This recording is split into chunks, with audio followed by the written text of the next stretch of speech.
আচ্ছা মা সকাল সকাল কি করতে হয়? রান্না বাড়া, ছা, রুটি বানাও, ঘুগনি বানাও, এইসবই করতে হয়।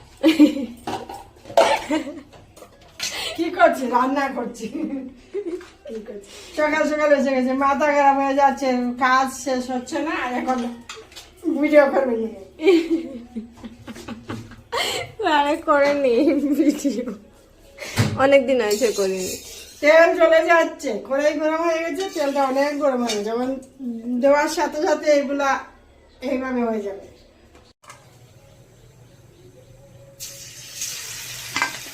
তেল গরম হয়ে গেছে, আর বড়াগুলো বানাবো এখন। খেতে খেতে ভালোবাসো? এই যে শিমলা মরিচ, আমি তো ভীষণ ভালোবাসি, এই জন্য বড়া করছি। এই যে দেবো, বড়া করছি, পিঠ আলু দিয়ে বড়া করছি। চালের গুঁড়া দিলে অনেক টেস্ট হয়, কড়কড়া মরমরা, খেতে ভালো লাগে। এই যে হয়ে যাবে এখন, তেলে দিয়ে দিয়েছি, আর গরম গরম ভাতের সাথে খেয়ে দেবো। আমি কিন্তু বন্ধুরা গরম গরম